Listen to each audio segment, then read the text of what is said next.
respond to regional, national, and international challenges with a sense of justice, for which they recognize the internationalization of higher education as one of the means to achieve it. On behalf of our internalization colleagues group, I give you the warmest welcome to this conference cycle with our last lecture from this fall 2022 edition, in which different experts in the field have participated to share their good practices in the matter with our academic communities and sister and partner institutions. Today, the topic addressed will be intercultural and international skills for global citizenship. We welcome all of you and your communities, as well as each member of the institutions that are joining. Thank you very much for joining this webinar. I am pleased to introduce today Dr. Diane Ceo-DiFrancesco, who will give this conference, Cultivating Global Citizens through Transformational Encounters. I will briefly share with you some of the highlights of her career. She is a professor of Spanish and World Language Pedagogy at Xavier University in Cincinnati, Ohio. At Xavier, she has served as faculty director of both the Center for Teaching Excellence and Agent-Centered Community Engaged Learning, and as interim associate provost. Diane teaches courses in Spanish, language, linguistics, pedagogy, among many others. Dedicated to fostering language proficiency and developing intercultural competences among faculty members and students, she integrates community engaged learning, virtual exchange, and collaborative online international learning into the courses. She serves on the coordination team of the AUSHAL Virtual Dual Immersion Program, which has reached over 40,000 students so far. She has also coordinated study abroad programs in different locations in the world, such as Peru, Guatemala, Mexico, Costa Rica, Spain, and directed a Fulbright Hays Group project in Colombia for Spanish teachers in June 2022. Diane also delivers webinars and training workshops internationally on COIL and virtual exchange pedagogy. She was awarded the Ohio Foreign Language Association Technology Award in 2017.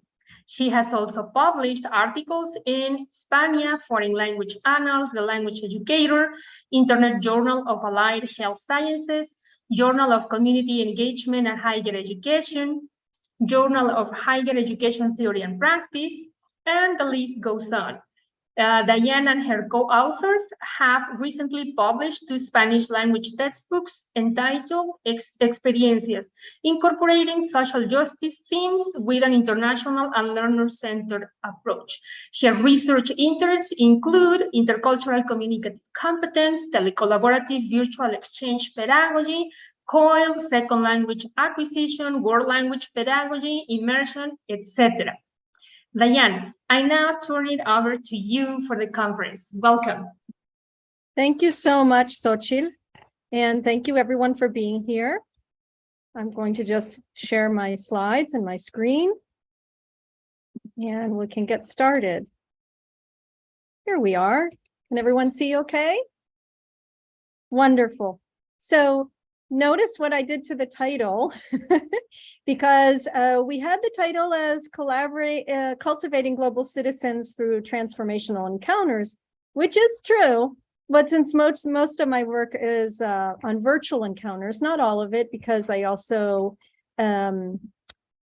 facilitate immersion programs for my students in person. But today I'm going to talk more about virtual experiences for our students. So I added virtual. And here are the objectives for our session.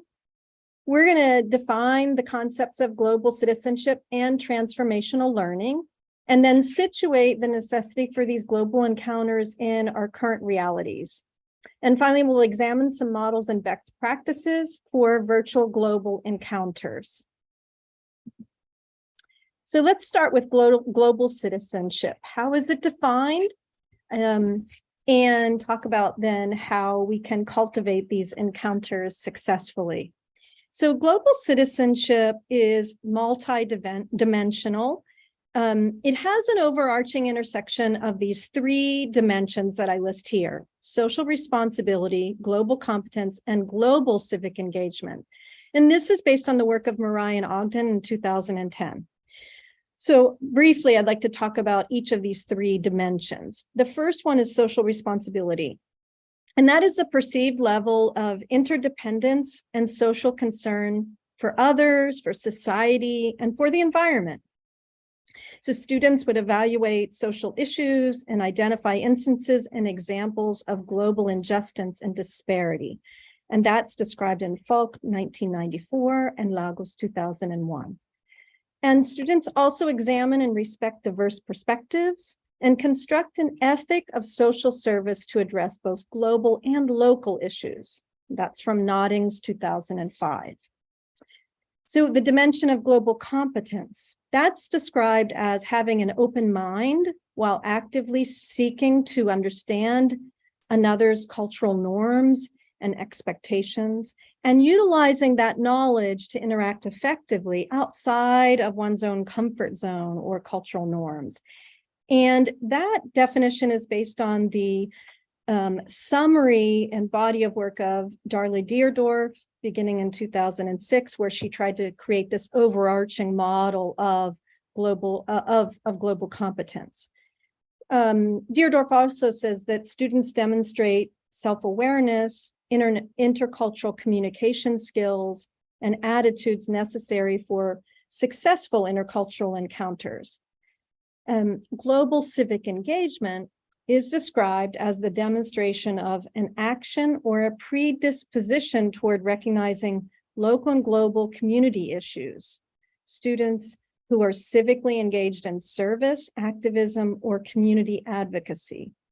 They express themselves based on global knowledge and experience and engage with intention to advance local and global agendas. And that is again from Falk 1994 and Putman 1995. So here is the visual model or the figure that Murray and Ogden developed in their work from 2010, and this is on page 3. It's their conceptual model.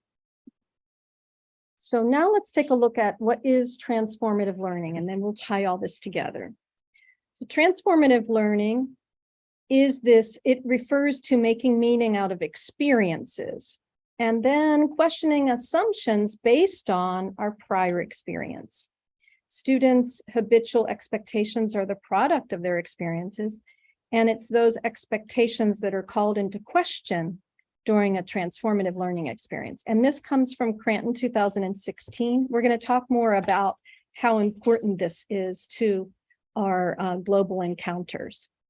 Here's some of the characteristics of transformative learning. It's both participatory and collaborative. It's driven by a critical self-reflection, and there's a lot of work by Stephen Brookfield on critical reflection that feeds into this work. The discourse plays a vital role, and Mesereau is the very first researcher that wrote about transformative learning, and he also said that students question assumptions, previous assumptions. It involves students making meaning out of their learning experiences. We as educators are the facilitators of the learning, and learners act on their learning. So how is transformative learning demonstrated? So typically what happens is that students will, during an encounter, they may feel a bit of discomfort. Maybe it's a topic that's not so comfortable to them, or maybe something that their peer is saying to them is a different perspective that they hadn't thought of before, but at the same time, it does create a little bit of discomfort, right? And so with that discomfort or dissonance, typically that can lead a student to start to re-examine, so that self-examination of the assumptions and habits of mind, and to reinterpret a sense of self in relation to the world, right? Because when you're exposed to new perspectives, it may lead you to change your own self-perception, but your perceptions of the world. So it's a revisioning of your habits of mind. Now, given our current realities, let's situate this in our current realities, right? What's happening with our students? There has been a lot published and a lot just in teaching excellence right now about where are our students following the pandemic, right? And how they are struggling. There are increasingly superficial relationships. They're having a bit of a hard time socially, right? They also are exposed to more distorted realities due to social media, right? And this can create various mental health challenges for them. Could be alienation, loneliness, depression, anxiety. These are all on the rise. And then some words of wisdom from Adolfo Nicolás, who challenges us with regard to the globalization of superficiality, right? This continues, and Nicolás continues to encourage our students to reject difference. This is not written correctly. The students are rejecting difference, and we want to foster attitudes that produce engagement, not a lack of engagement with others who are seen as different, right? Like some of the typical reactions today are when something is different, to react, to reject it, right? Instead of to engage, to try to understand, to listen to a different perspective. So I think that is not expressed correctly, but I hope my point's understood. And so what is the rationale for these virtual innovations that are tied to pedagogy? Here you have a photo of one of my pedagogical heroes, Bell Hooks. She sadly recently passed away. She has a number of very, very powerful books that she's written. She talks about these new spaces and realities and how creating these spaces for faculty to move beyond traditional forms of teaching, that we can offer them the freedom to experiment with these new spaces and realities, and how that learning can permit us to move beyond traditional contexts and boundaries, right? And I think that we do spend a lot less attention to working with instructors, with faculty, engaging in intentional and ongoing training, particularly with intercultural pedagogies. So this is a way to encourage that, right? So I'm going to talk today about two models for virtual global encounters, and just also some of the benefits, some of the how and why, and some examples. But seeing this potential increase for global citizenship, a very important way that we can encourage transformative learning through these virtual global encounters and see growth in our student learning in general. So the first one is Aushaus Virtual Dual Immersion Program. There sessions that are conducted that offer this pedagogical framework for collaborative, synchronous, and also asynchronous interactions. And then Aushaus Talk, Collaborative Online International Learning Program, which is a model for creating interactive, interdisciplinary collaborative learning modules. And we can look at what is each one in a little more detail here. So Collaborative Online International Learning is sometimes called COIL. It was originally begun at the SUNY COIL Center in the New York University system and has since expanded. It started as a model for fostering cross-cultural student competence, but I would say also faculty competence through the development of these multicultural learning environments where that are linking universities and college classes in different countries. And what is virtual dual immersion? Virtual dual immersion provides students from two distinct universities and settings with opportunities to connect in pairs and small groups. We're synchronous, and now also we're including asynchronous, academic, cultural, linguistic exchanges. They can take place during class, outside of class, and the exchanges typically occur within a video conferencing session. And here we have a little more description to help you maybe visualize a little bit what this is, okay?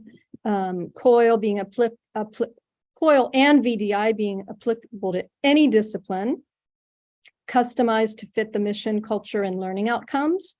And they are both online collaborations.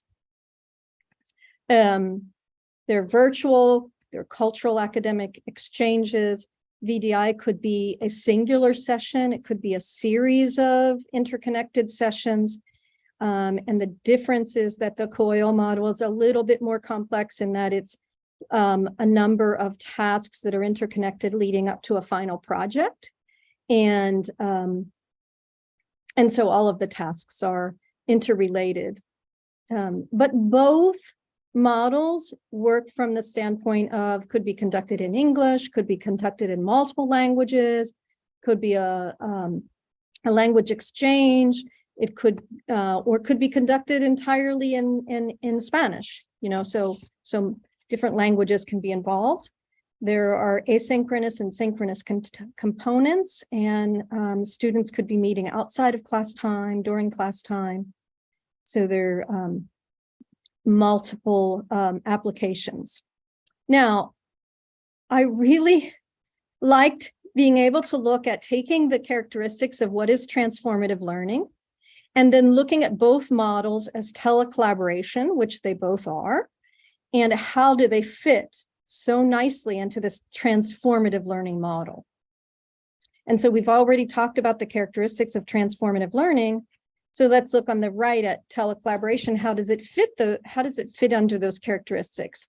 In telecollaboration, students are participating and collaborating with virtual partners. The critical self-reflection, students can be guided to self-reflect, and there's evidence of deep learning. They can focus, the focus is on communication with their virtual partner or partners if they're working in small groups. Students are guided to examine assumptions and stereotypes. The learners interpret input during the interaction. The instructor is the facilitator of the sessions, and the learners manage the flow of interaction. Now, what are the benefits? I think we could spend the rest of the time talking about the benefits, but here are a few on the screen, and then others that I have this very long list. I'm just going to read a few. If you're a fan of project-based learning, that's what this is. Students work together to achieve a common goal. It also mirrors real-world experiences. We have a lot of data from private companies who, when they hear that our students are engaged in these global learning experiences, they're excited to meet our students because they say this is how it is in the real world, right? In the working world. It's experiential learning. Definitely students are developing soft skills that are much needed, and we are finding that following the pandemic, some of our students are a little bit lacking in their soft skills. It's an innovative use of technology. Offers a way to facilitate cross-cultural collaborations, provides the basis for deep reflection, as we said, facilitates an analysis of the impact of one's decisions and actions. It's interdisciplinary, increases global awareness, leads to greater flexibility and openness to differences, and on and on and on. So just to give you a few of the benefits. So let's look at some best practices. So I have a few listed here. I'm going to take some time to just show you some best practices and a few examples. Okay. So one of the best practices for both COIL and virtual dual immersion is what we call what we call the AIR model. And the AIR model was developed, a pedagogical model that was developed by practitioners within the virtual dual immersion program. And it basically involves 3 phases, which tie in very nicely and completely with what you see on the left is the Ignatian pedagogical paradigm. So the 3 phases of the AIR model are activation, interaction, and reflection. And ultimately, you see the elements of the Ignatian pedagogical paradigm offer a way of understanding how deep transformative learning occurs. And the figure on the left is a snapshot of how that process works. And you'll see how nicely the AIR model ties into that. Activation is pre-session preparation. It's also activation of previous knowledge. It might be the phase where you send your students off to investigate a little bit about the culture of the country of the students with whom they're going to engage. Or it might be that they are going to investigate a specific topic like healthcare, and they have to not only be able to talk intelligently about global healthcare issues, but be familiar enough with healthcare in their own country to be able to offer information. And sometimes that takes a little investigation on their part. And then the next phase is interaction. What kind of instructions are you going to give your students? How are you going to train them in, appropriate interaction in a virtual setting? And this speaks again to the soft skill development and intercultural communication development. And then the final phase, which is also in the Ignatian pedagogical paradigm, is the reflection phase. And that can be done in any number of ways with any number of assignments, be they written, be it a video recording or a discussion in class or a combination of all three of those. So I am going to point out, before I show you some examples, that in the Ignatian pedagogical paradigm on the left, you will see that the next stage is action. And so following the reflection, this is a time to encourage students to take action. And if you recall from the description of global citizenship, that does fit very nicely into the global citizenship model, and then evaluating that action, right? Okay, so here's an example for you of those three stages of the AIR model. This is an example of the slides that one of my students created during in preparation for a virtual dual immersion session with students at the Universidad Rafael Landívar in Guatemala City. The instructor and I got together and talked about various topics that we were interested in, and we finally landed on diet during the pandemic, because this happened, our session took place during the pandemic. So I particularly enjoyed the student's slides because she did a great job of visually representing what it was like to eat and shop during the pandemic. She represented her own diet, being vegetarian or vegan. And then she also showed what is it like to go shopping. The lines were very long and the shelves were very bare. And then she also showed that we developed new forms for buying food that could be using an app, picking things up that somebody already went shopping for you and had ready for you in a bag. And then how eating out changed during the pandemic. There were many more restaurants that found spaces outside for a few tables so that they could survive, or they built some sort of mesh tents outside, as another means of separating tables. So this was her preparation, her activation phase. And then for the interaction phase, there would be this is a brief summary, but there would be some much more extensive kind of instructions for the students of how to interact, and maybe some details of different questions or points to discuss with their partner. And then the final phase, reflection. Typically, I assign an essay on a discussion board that would be part of our learning management system, and I include some guiding questions. And then I also assign students to read each other's reflections and to comment on them. And the reason I like to do that is this will show a really good example of how different students can be, right? And it also helps to dispel stereotypes, because the student could erroneously think that all Guatemalans follow a specific diet just after speaking to one Guatemalan, and we don't want that. So you can see from these two examples that the student on the left eats a balanced diet and exercises, and her mother's very interested in preparing good foods, and talks about eating granola and nuts and fruit and such. And the student on the right, although the family is very, very busy with work, so often doesn't have a lot of time during the week to cook, and so they eat a lot more fast food. So I like it that students can see a variety of perspectives and practices. And excuse me, we can talk a little bit about how dangerous forming generalizations and stereotypes can be. And now I want to show you an example of a COIL course where we combined also global citizenship and social responsibility. And this course I planned along with my colleague Erika Moreno at the Universidad Iberoamericana in Torreón. And so we partnered with a nonprofit organization in Cincinnati. And Erika teaches nutrition, and my course was Spanish in the community, so in community health settings. So this was the structure of our COIL module, and you will see that, we had various topics, and on the right here were some of the collaborative tasks that students did. And the ultimate project was preparing a video for the Latina community in Cincinnati, specifically expectant moms, right? And how to take care of themselves, how to take care of their children, and how to take care of their body during pregnancy.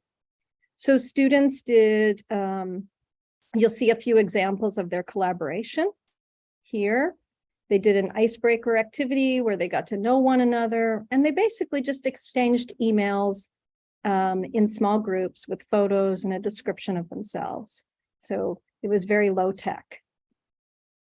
And then the next task was them preparing a work plan of the different aspects of the project, when they would meet, because all of their meetings in their small groups were outside of class. So they needed to choose a time and days so that they could regularly meet to work on their project, and some of their bibliographical information from investigating the specific topic that they were assigned to. Here's just another example of a work plan. And then another task that they had was developing and creating this annotated bibliography. So here's an example of one, and also an example of some of the interaction that took place to be able to put this together. They also created video scripts, and they received feedback from professors, but also from the coordinator of the nonprofit, so that their videos were appropriate for the population, the targeted population. And then they had a session where they practiced together to produce their videos, because they were in 2 locations producing these videos. So it was definitely a challenge. And then here are some of the screenshots of their videos. It was a great project, and the students really enjoyed working together. And the project was extremely meaningful, knowing that their videos were going to be public, right? So another best practice is working on norms of communication with students.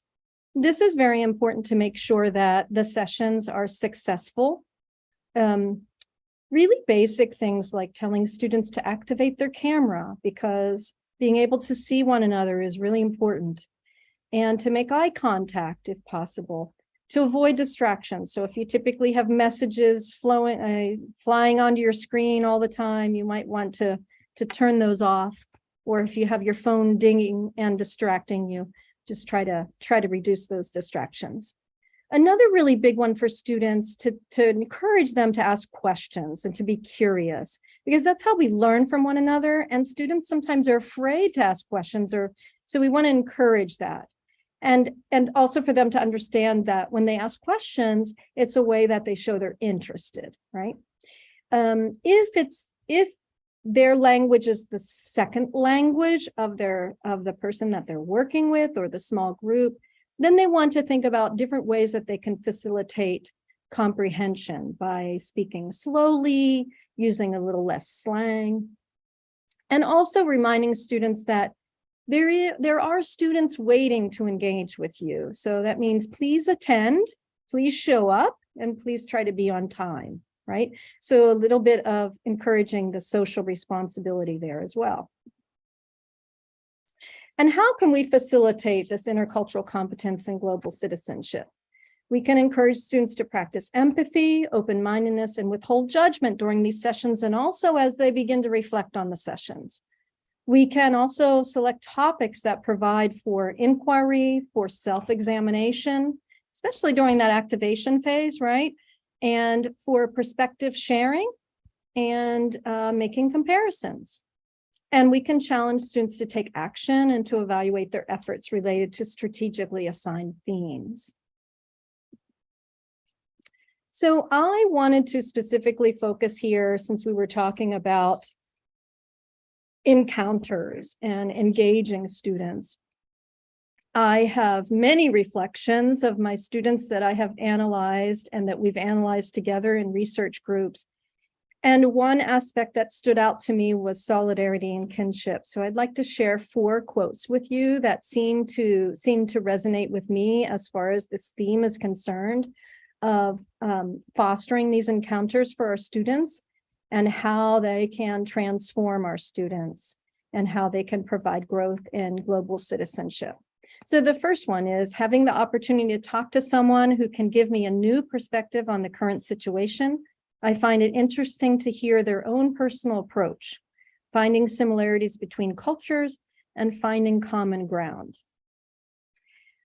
Next, our discussion made me realize that the more we know about a culture, the less judgmental we become. In our world today, racism and prejudice still exist pretty predominantly. If we were more educated, our world could take a big step in ending racism and prejudice. And the next quote, this gives me a different way of looking at things. Being in other cultures gives you the opportunity to step back from your social norms and see new ideas and ways of thinking. That's the best part about meeting people different from you. It gives you this glimpse into someone else's life, their story, and their culture. And remember, these are all from virtual encounters. And the last one on the right, what struck me from our conversation was my partner's willingness to help me while I tried to converse in Spanish. When I didn't know how to pronounce a word, she slowed down and enunciated. And when I couldn't grasp the word at all, she even wrote it down.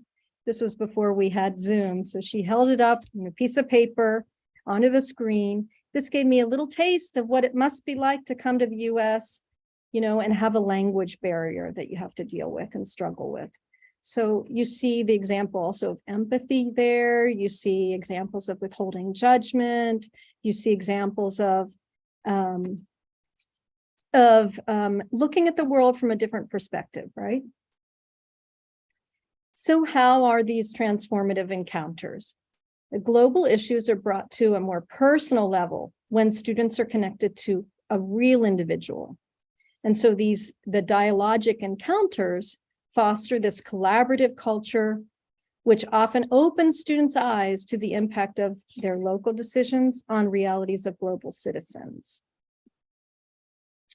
And then if we think about it, these transformative learning experiences, we as educators, we also witness this generosity of spirit across borders to collaborate, to build bridges, and to transform the way we envision teaching and learning. So that's sort of a little, hopefully to encourage all of you to think about these models for the future. And also wanted to share with you that here is the contact of Oscar Nájera. He is the coordinator of the Virtual Dual Immersion program, the TAC program with ALSHAL, and the Inter-University program. So if you have interest and you're not currently participating, please contact Oscar and he will get you started.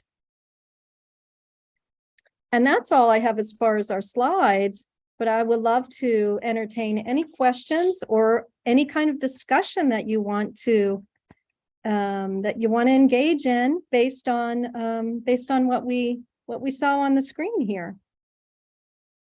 Thank you very much, Diane, for this interesting lecture. I would ask our attendees to please share their questions, concerns they may have. They can raise their hands or just type their questions in our chat. In the meantime, I would say that I find it really interesting, like sharing with us the possibility of learning and being trained to work on different models to foster global citizenship through transformational encounters, it's a salient skill that we should all develop as faculty members in our communities. So social responsibility, global competence, global civic engagements are key words for all of us. Thank you so much for sharing with us.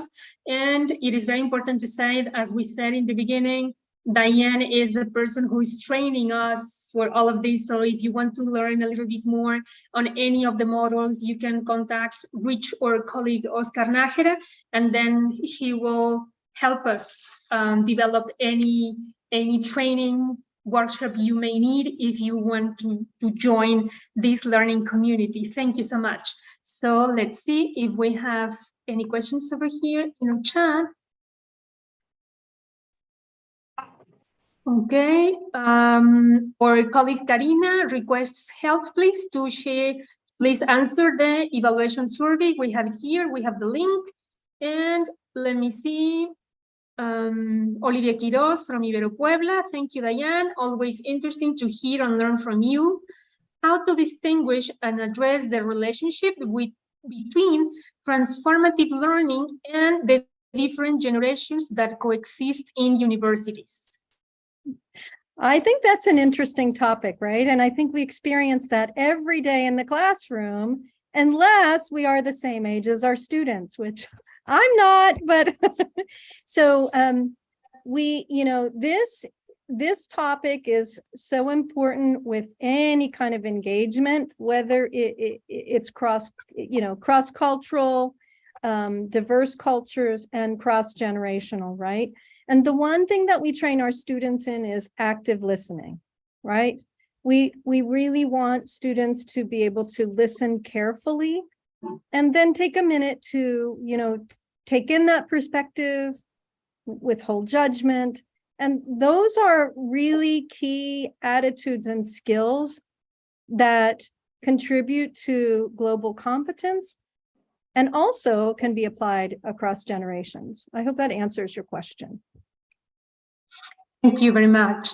Then Maria del Pilar, she wants to know if we are sharing the presentation. So in a moment, we will also share with you, there is a website in which you can find Diane's presentation and the prior ones as well, definitely. Alison Clinton from ITESO, I'd like to ask if Diane has bibliography she can recommend. She would like to have some literature that discusses these soft skills that employees are looking for.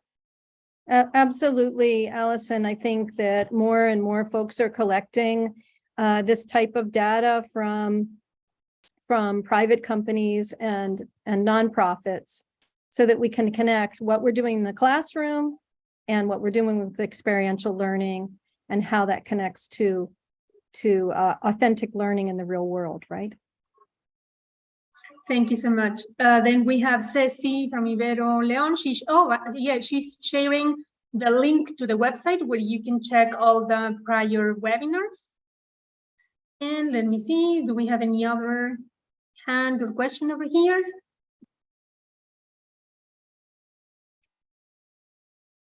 It seems we don't have any other question. Please feel free to raise your hand.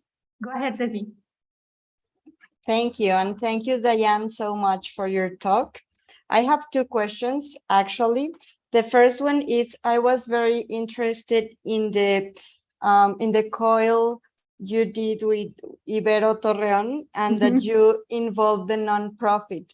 Yes. So I would like to understand and learn a little further about how did the nonprofit participated? What was the role of the nonprofit with this video that you ended up doing for them? Yes, we were extremely grateful. First of all, since I'm involved in community engaged learning here at Xavier, I came across this need, have a lot of connections in the community, particularly with organizations that service our Latinx population locally. And Healthy Moms and Babes, I had a conversation, just met with the Hispanic Latina coordinator, And she said she had this need. And at the same time, I had met Erika. It kind of all fell together, right? I asked Erika, would she like to be involved in producing these? Would she like her students to be involved in producing these videos? We came up with topics that were somewhat related to nutrition, right? And in some respects, her students had to stretch themselves, which turned out to be a really interesting project for them so that they could think outside the box as far as what a future career in nutrition could look like. And so that was an interesting outcome. The nonprofit, so we had contact with the coordinator from the beginning, where she explained, she actually met with both student groups and explained what the need was, provided them with the context for what her organization does, for the population that she serves. And then when the students worked on their video, what were they? The outline of their video, she actually went through them and critiqued each one, gave them suggestions. Sometimes they would use a term that she would say, well, they don't usually call it that, they call it this. So even the students in Mexico learned, okay, what do maybe our population of mainly Guatemalan moms here in Cincinnati, what are some of the terms they use, or how would be the best way to present this? So she was involved in quite a few stages of the project. And I can't recommend it enough, because I think that we as Jesuit universities, this is one of our foci, right? And it ties in very well with social responsibility and global citizenship. Yes, thank you so much. And my other question is about some recommendations for professors that might be finding a little difficult the participation of the students. I've been hearing this very often at this point, and maybe I know you have the tools such as icebreakers, but just some other recommendations maybe for those professors that are afraid to get involved in this type of collaboration because they might think the students won't be interested or won't participate enough. Yes, sure, Ceci. I think I would recommend that they contact Oscar Nájera and that they try to schedule one telecollaborative session, just one, where their students, they'll prepare a task with another professor and see how their students engage. The students get very excited. They like to get to know one another. The first thing they get really excited about is learning how many things they have in common. Then they start to reflect on, some different perspectives they've heard.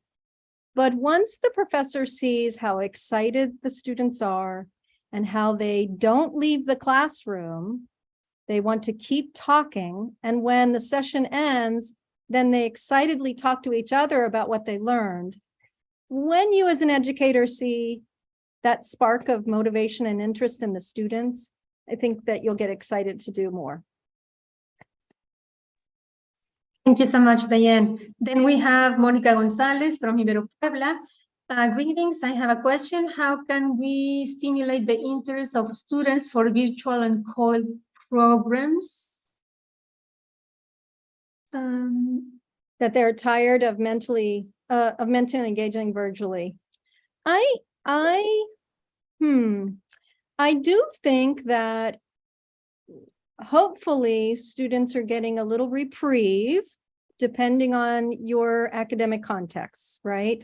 If you are following the pandemic back in person on your campus, I think students are starting to get back into the in-person classes, and that's giving them a little bit of a break from the overload of virtual classes and virtual lectures, etc.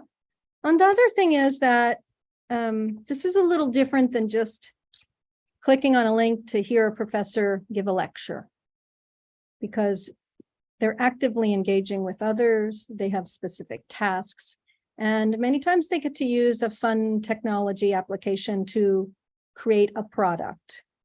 And so it is a bit different. I understand the mental tiredness of technology on the one hand, but on the other hand, our students are always engaged in technology. So So there's that too. Thank you so much. Thank you, Moni. Alison, go ahead. Yeah. So, Chief, my colleague from ITESO, Pilar, just reminded me about the CCII that we have at ITESO, which is a way to engage students. It's a certification we have that students can work towards to get points by doing different activities in internationalization at home, and also if they do student exchange. And this point system, they work themselves up to a certain number of points from both curricular activities, for example, a COIL class, and non-curricular activities, for example, by taking part in dual immersion. And at the end of the day, I think they have to get 20 or 25 points or something like that. Each activity has different worth in the point scheme. We present them with a certificate that recognizes their employability skills, their soft skills, their intercultural competence. That might be a way to get students excited about it and involved about it. Oh, Allison, I love that idea. I think that sounds wonderful. Others are agreeing. Thank you very much for sharing, of course. That's very, very important. Okay, let's see.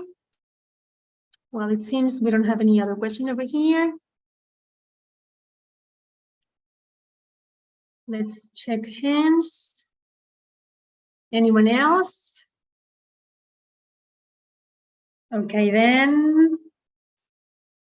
Well, we thank each of you participating with us today. And of course, we give a special thank to our guest, Dr. Diane Ceo-DiFrancesco. On behalf of the SUJ Internationalization Directors, we will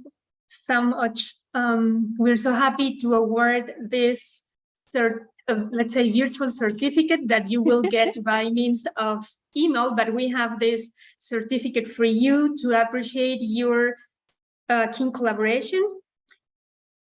Constancia de participación, el grupo de homólogos y homólogas de internacionalización del SUJ en México agradece su participación por haber impartido la conferencia Cultivating Global Citizens Through Transformational Encounters. Diane Ceo-DiFrancesco, en el marco del ciclo de conferencias de internacionalización SUJ del 3 de noviembre del 2022, y un agradecimiento muy especial de parte de todos los homólogos y homólogas del sistema. Thank you. That's beautiful. Thank you so much. Thank you for all the wonderful questions, the suggestions, and I hope that you will all consider engaging your students virtually on your campuses. Thank you so much for sharing with us, Diane, as usual. Finally, we appreciate your support, please, by completing this brief survey that Karina is sharing with you in our chat. There is a short questionnaire. Thank you so much. Thank you so much for joining us, and we will be announcing the next cycle of conferences. Thank you so much. Have a very good day.